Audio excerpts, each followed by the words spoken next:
तो देखिए, जैसे हमने जैन धर्म के बारे में पढ़ा, जैन धर्म के संस्थापक महावीर स्वामी के जीवन के बारे में और उनकी शिक्षाओं के बारे में जाना। इसी प्रकार से हम बौद्ध धर्म के संस्थापक यानी गौतम बुद्ध और उनकी शिक्षाएं या बौद्ध धर्म की शिक्षाओं के बारे में जानेंगे।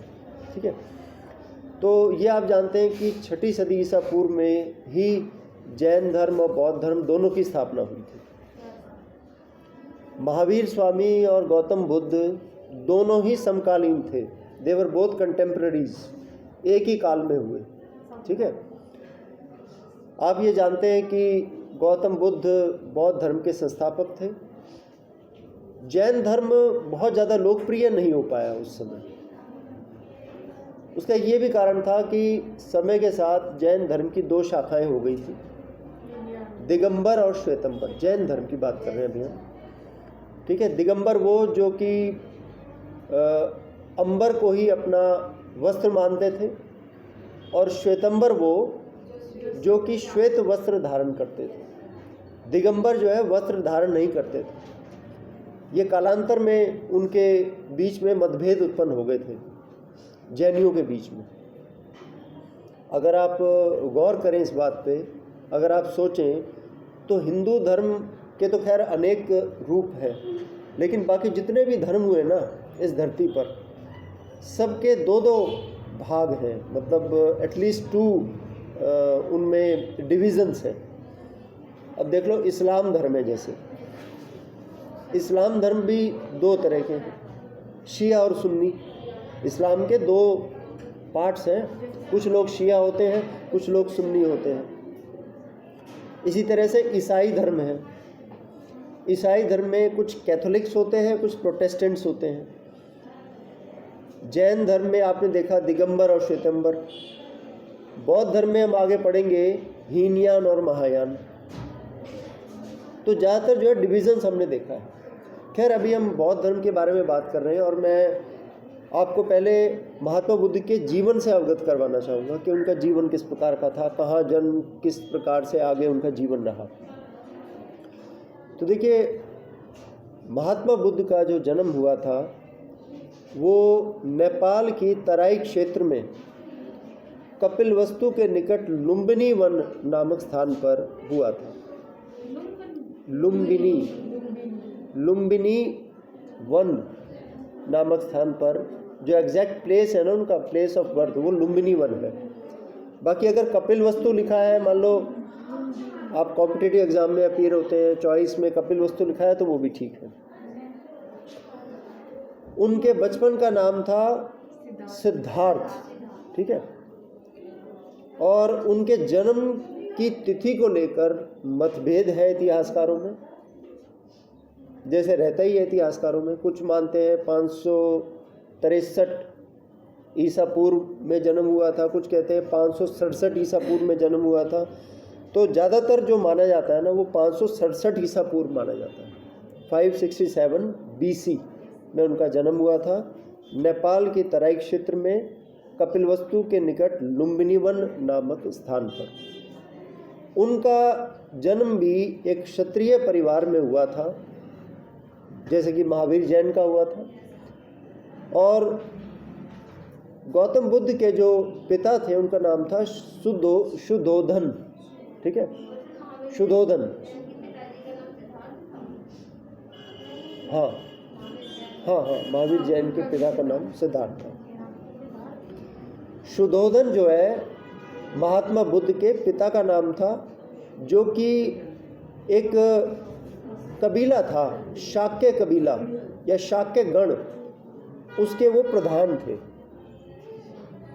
यानी वो भी राजघराने के संबंधित थे, राजा थे एक तरह से, अपने गण के प्रधान थे, शाक्य गण। ठीक है, और जो गौतम बुद्ध की माता थी महामाया, वो भी कोलीय राजकुमारी थी, कोलीय गण होता था, वो भी राज परिवार से ही संबंधित थी। तो कहने का अर्थ ये है कि गौतम बुद्ध का जन्म एक राज परिवार में हुआ, एक क्षत्रिय परिवार में हुआ। और जब उनका जन्म हुआ तो उनके पिता ने एक ब्राह्मण को बुलाया भविष्यवाणी करने के लिए, भाई आगे ये क्या बनेगा। जैसे अभी किसी बच्चे का मान लो जन्म होता है किसी घर में, तो उसकी जन्म पत्री बनवाई जाती है और जो ब्राह्मण आता है उससे पूछा जाता है भाई हाँ इसका भविष्य कैसा होगा। तो उसके बारे में बताया उस ब्राह्मण ने कि असीत ब्राह्मण था, तो उसने बताया कि ये बालक या तो बड़ा होकर कोई चक्रवर्ती सम्राट बनेगा, ये कोई साधारण बालक नहीं है, ये बताया, या तो ये चक्रवर्ती सम्राट बनेगा या फिर ये बहुत बड़ा जो है महापुरुष बनेगा, मतलब महान आत्मा महात्मा बनेगा। ये दो बातें बताई। तो शुद्धोधन जो है ये बातें सुनकर चिंतित हो गए, क्योंकि वो नहीं चाहते थे कि उनका बालक जो है वो कोई ऋषि मुनि बन जाए, संन्यास ले ले, वो इस तरह से नहीं चाहते थे। वो चाहते थे कि बड़ा होकर ये चक्रवर्ती सम्राट बने। तो आप ये देखिए, वैराग्य जब उत्पन्न होगा तभी तो कोई संन्यास लेगा, है ना। संन्यास कोई कब लेता है? तब जब सांसारिक मोह माया से वो ऊपर उठ जाता है ना, तभी तो संन्यास लेता है। कि जो सांसारिक वस्तुओं में उसका हृदय नहीं आता, उसका मन नहीं लगता सांसारिक वस्तुओं में। तो शुद्धोधन नहीं चाहते थे कि गौतम बुद्ध जो है वो संन्यास ले ले, वो चाहते थे चक्रवर्ती सम्राट ले। अब क्या हुआ कि महामाया जो उसकी माता थी, वो कुछ ही समय बाद उसकी मृत्यु हो गई। जन्म लेते ही, मतलब महात्मा बुद्ध के, गौतम बुद्ध के जन्म लेते ही उसकी माता महामाया का इंतकाल हो गया। और उसके बाद उसका जो पालन पोषण किया वो उसकी मौसी ने किया, जिसका नाम था महाप्रजापति गौतमी। और ये जो नाम पड़ा ना गौतम बुद्ध, ये गौतम जो है उसी गौतमी के नाम से पड़ा। वैसे तो नाम उसका सिद्धार्थ था, है ना, तो गौतम बुद्ध भी कहा जाता है। और बाद में जब वो उन्होंने ज्ञान की प्राप्ति कर ली तो उन्हें महात्मा बुद्ध कहा जाने लगा। तो देखिए, अब एक बालक है जिसका जन्म राज परिवार में हुआ है, और शुद्धोधन ये जानते हैं कि अगर इसको दुख की अनुभूति हुई, अगर इस बालक को वास्तविकता का पता चला, जीवन की वास्तविकता का, तो ये संन्यास ले लेगा या ये महापुरुष बनने की तरफ चला जाएगा। तो गौतम बुद्ध का मन सांसारिक कार्यों में लगाने के लिए शुद्धोधन ने कोई कसर नहीं छोड़ी। जितनी भी सुख सुविधाएं हो सकती थी अपने पुत्र को प्रदान की। राजमहल का जीवन, ऐश्वर्य से परिपूर्ण जीवन दिया, और ये प्रयास किया कि इसको किसी प्रकार का कोई दुख की अनुभूति ना हो। क्योंकि जब आदमी परेशान होगा, जब दुखी होगा, तभी उसमें वैराग्य उत्पन्न होगा। लेकिन होना कुछ और ही था। गौतम बुद्ध का जो स्वभाव था वो बचपन से ही चिंतनशील था। हमेशा किसी न किसी सोच में मगन रहते थे। तो अपना मन, उसका मन सांसारिक कार्यों में लगाने के लिए उसके पिता ने उसका विवाह कर दिया यशोधरा नामक एक कन्या से। यशोधरा नामक एक राजकुमारी से उसका विवाह कर दिया, और विवाह के उपरांत एक पुत्र भी उत्पन्न हुआ जिसका नाम राहुल रखा गया। राहुल, ठीक है। लेकिन ये गृहस्थ जीवन भी गौतम बुद्ध के हृदय में जो एक तूफान था उसको शांत नहीं कर पाया। कहते एक बार वो वैसे ही अपने एक जो सारथी था चन्ना, उसके साथ वो बाहर निकल पड़ा, राजमहल से बाहर। तो राजमहल से बाहर जब वो निकला तो उसने, कहते हैं कि 4 अवस्थाएं देखी। कम इन प्लीज। सबसे पहले उसने रोगी को देखा है, ठीक है। उसे लगा कि भाई ये जो शरीर है इसके साथ रोग जुड़े हुए हैं। कोई भी ऐसा व्यक्ति नहीं होता जो पूर्णतः स्वस्थ हो, कोई ना कोई रोग लगा होता है। उसने एक वृद्ध को देखा, उसके झुर्रियां पड़ी हुई हैं कि ये जो काया है ये हमेशा एक जैसी नहीं रहती, ठीक है ना, इसमें परिवर्तन आएगा। अब आज आप जो आपकी फ़ोटो खिंची हुई है इसको देख लो, या स्वयं को शीशे में देख लो, और आज से 50 साल बाद स्वयं को शीशे में देखना है। क्यों ऐसा क्यों सोचते हो, बचोगे नहीं?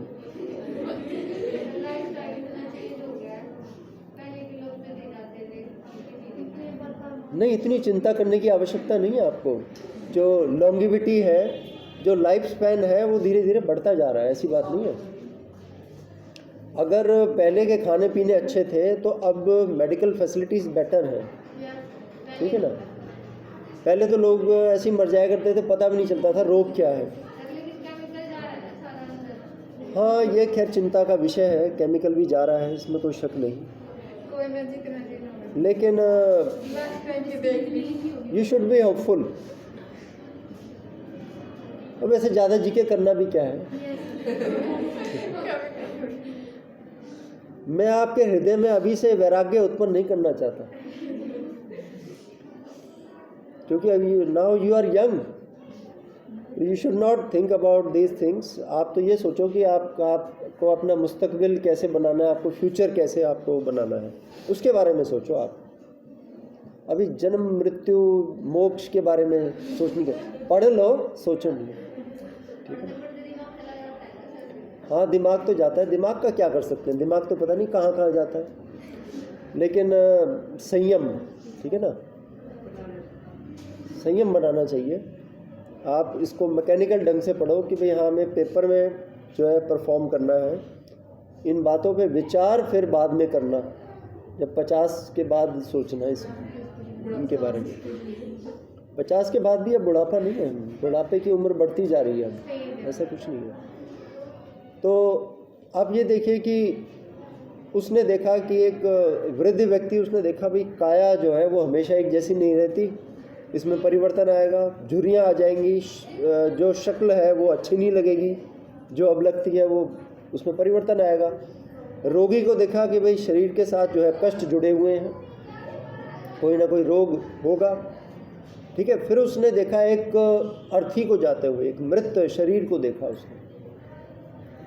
उसने देखा कि भाई एक ये मौत भी अवश्यंभावी है, मृत्यु भी आनी जो है लाजमी है।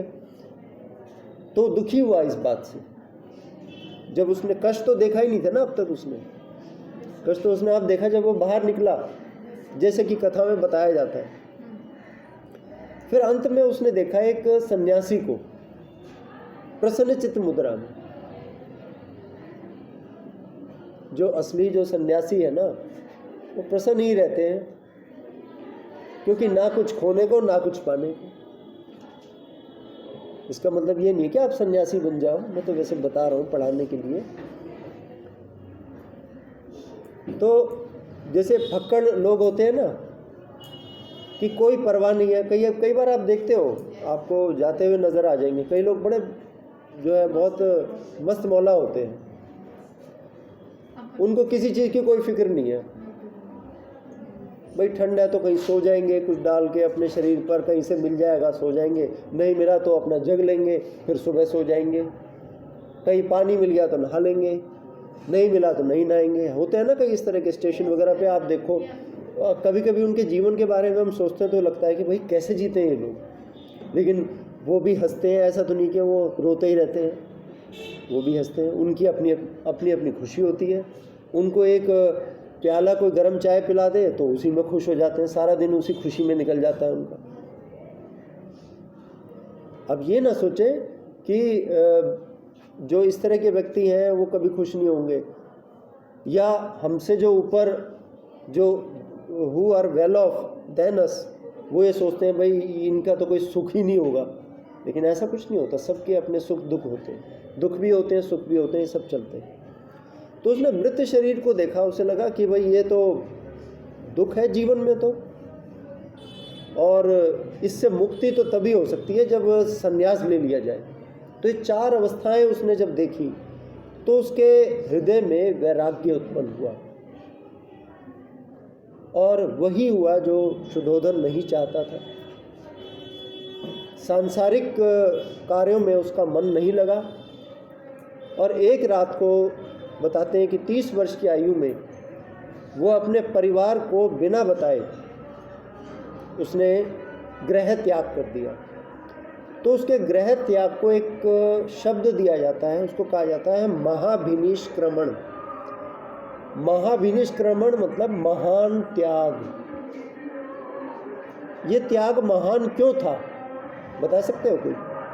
क्योंकि उसने राजा का बेटा था, सब कुछ मतलब पैसे पास था सब कुछ, फिर भी वो छोड़ के सन्यासी बना।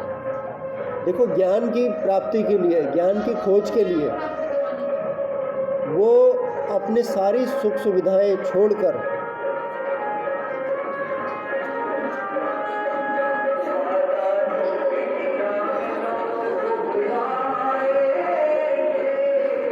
गाना तो अच्छा है, धुन अच्छी है, मैं जट यमला पगला दीवाना, है ना। वादा जो भी किया है वो निभाएंगे, हाँ, हमें पता है कितना निभाते हैं, है ना। वोट लेने के बहाने ऐसे गाने चलाते हैं, देशभक्ति के गाने, मेरी जान हिंदुस्तान, मेरी ईमान हिंदुस्तान, आता है ना वो गाना ही। वादा किया है, वादा किया है, वादा निभाएंगे, है ना, इस तरह के शब्द। और इलेक्शन होते ही, मेयर बनते ही, कौन सा वादा, कैसा वादा, भाड़ में जाए वादा। बिल्कुल मिलते ही नहीं है लोग। खैर ये अपना लोकतंत्र है, ये ऐसे ही चलता है। तो चलो उससे बाहर आते हैं। तो मैं आपको बता रहा था कि किस तरह से वैराग्य उत्पन्न हुआ और गौतम बुद्ध अपना घर छोड़कर बिना बताए चले गए। महावीर स्वामी तो फिर भी आज्ञा लेकर गए थे अपने बड़े भाई से, ये तो बिना बताए चले गए। और 30 वर्ष की आयु में उन्होंने अपना गृह त्याग किया। और इसको महाभिनिष्क्रमण इसलिए कहा जाता है क्योंकि ये एक महान त्याग था। सारी सुख सुविधाओं के बावजूद उन्होंने ज्ञान की प्राप्ति के लिए, सच्चे ज्ञान की प्राप्ति के लिए घर छोड़ दिया और वो जंगलों में चले गए। कई स्थानों पर गए, वहाँ पे उन्हें कई ऋषि भी मिले, लेकिन उनके भाषणों से, उनकी बातों से, उनके जो भीतर जो जिज्ञासा थी सत्य के प्रति, वो जो है मिट नहीं पाई। अलार कलाम और पता नहीं किन किन से उन्होंने शिक्षा ली, लेकिन जो है उनको शांति नहीं मिली। तो कहते हैं उन्होंने कुछ उनके ब्राह्मण, मतलब कुछ 5 ब्राह्मण उन्हें एक स्थान पर मिले जो तपस्या कर रहे थे। तो उनके साथ बैठकर उन्होंने तपस्या करनी शुरू कर दी उरुवेला के जंगलों में। लेकिन तपस्या के कुछ समय बाद ही उनका मतलब ये हाल हो गया कि शरीर सूखकर कांटा हो गया।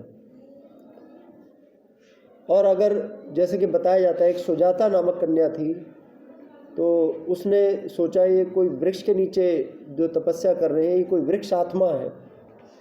तो उसने दूध पिलाया या खीर खिलाई तो उनका शरीर फिर कुछ ठीक हो गया और उन्होंने तपस्या का मार्ग छोड़ दिया।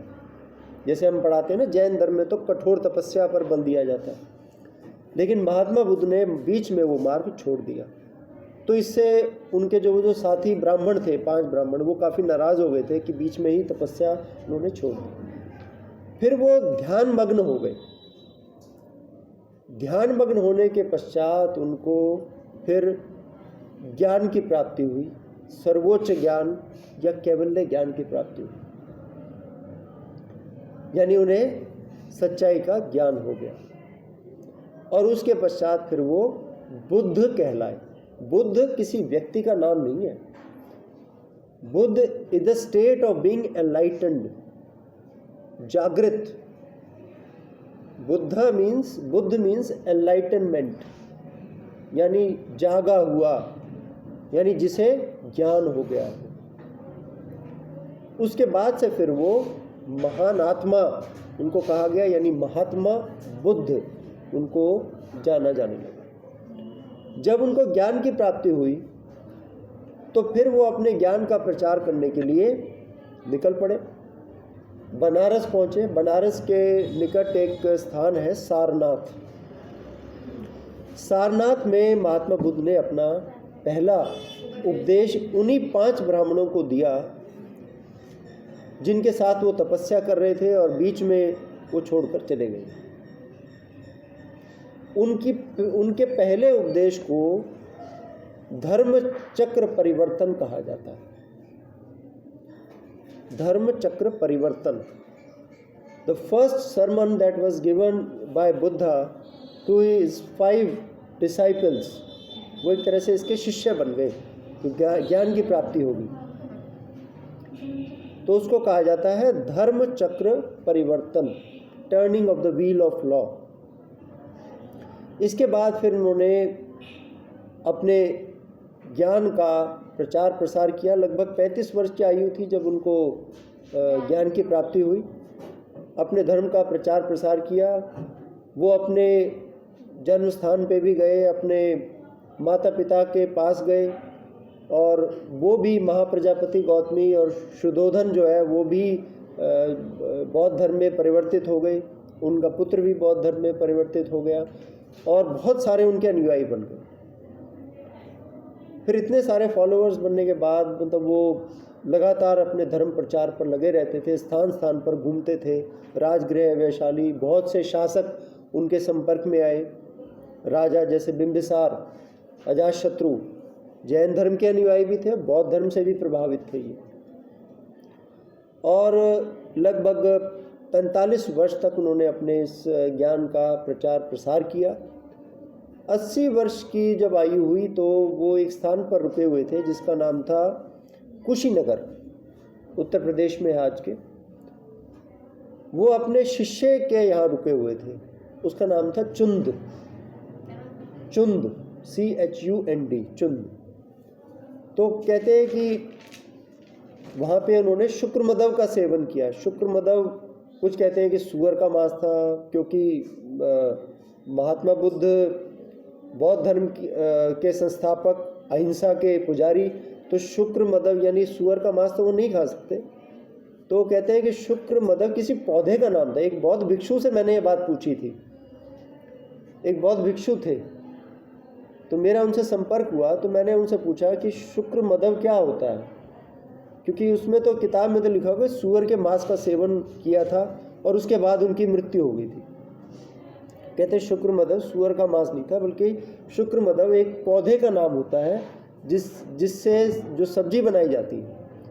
और शायद वो सब्जी रखी हुई थी, मतलब उनको पेट में कुछ दिक्कत हुई और 80 वर्ष की आयु में कुशीनगर नामक स्थान पर उनको मोक्ष की प्राप्ति हुई।